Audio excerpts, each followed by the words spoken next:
আজ আমি আপনাদের হযরত নূহ আলাইহিস সালামের নৌকা বা কিস্তি ও এক মহিলা এবং সন্তানের বিস্ময়কর ঘটনা সম্পর্কে বলতে চলেছি।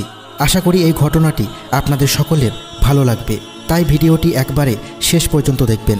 হযরত নূহ আলাইহিস সালামের সময়কাল চলছে। আল্লাহ তাআলার পক্ষ থেকে আযাব আসার প্রাথমিক আলামতও ইতিমধ্যে শুরু হয়ে গেছে। আল্লাহ তাআলা নূহ আলাইহিস সালামকে নির্দেশ দিলেন সমস্ত মুমিনদেরকে সাথে নিয়ে নৌকায় আরোহণ করতে। সবাইকে নিয়ে নূহ আলাইহিস সালাম নৌকায় আরোহণ করছেন। অপরদিকে আযাবের আলামত দেখে কাফিরদের মধ্যে দৌড়ঝাঁপ শুরু হয়ে গেছে। যারা এতদিন তাকে নৌকা তৈরি করতে দেখে ঠাট্টা বিদ্রূপ ও উপহাস করেছিল, তাদের চক্ষু এখন ছানা বড়া এবং কিং কর্তব্য বিমূঢ় হয়ে গেছে। কি করবে কিছুই ভেবে পাচ্ছে না। বন্যার পানি ক্রমে বাড়তে লাগলো। কাফিরদের সবার মধ্যে ভীতি সঞ্চার হয়ে গেছে। দৌড়াদৌড়ি শুরু করে দিয়েছে। যে যেদিকে পারছে পানি থেকে বাঁচার জন্য পৃথিবীর উঁচু উঁচু জায়গাসমূহে আশ্রয় নিচ্ছে। নূহ আলাইহিস সালাম তার সাথী ঈমানদারগণকে নিয়ে ইতিমধ্যে নৌকায় আরোহণ করছেন। উঁচু উঁচু ঢেউয়ের মতো নৌকা ছুটে চলেছে আপন গতিতে।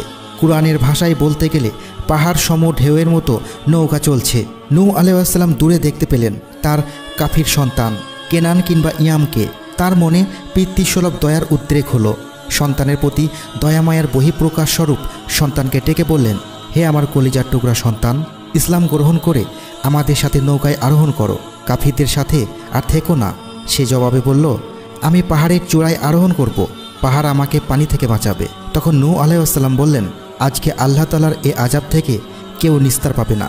তবে আল্লাহ তাআলা কারো ওপর যদি দয়া করেন তাহলে তার কথা আলাদা। এমতো অবস্থায় বিশাল একটা ঢেউ এসে তাদের উভয়ের মাঝে বিচ্ছেদ ঘটিয়ে দিল এবং নূহ আলাইহিস সালামের চোখ থেকে ছেলেকে আড়াল করে ডুবিয়ে দিল।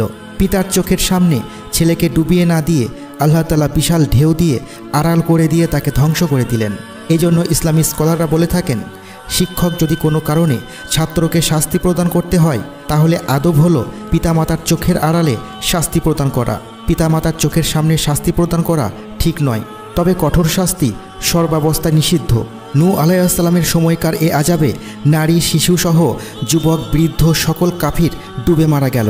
নিরপরাধ শিশুও সেই শাস্তি থেকে রেহাই পেল না। কেননা আল্লাহ তাআলার নিয়ম হলো কোনো সমাজে যদি আল্লাহ তাআলার ক্রোধ তথা গজবের কারণে আযাব চলে আসে তাহলে সেই আযাব কখনো চেয়ে দেখবে না যে কে আল্লাহর ইবাদত করে বা কে করে না, বরং সবার উপরই আযাব নেমে আসবে। একজন কাফির মহিলার কোলে ছিল দুগ্ধপোষ্য শিশু।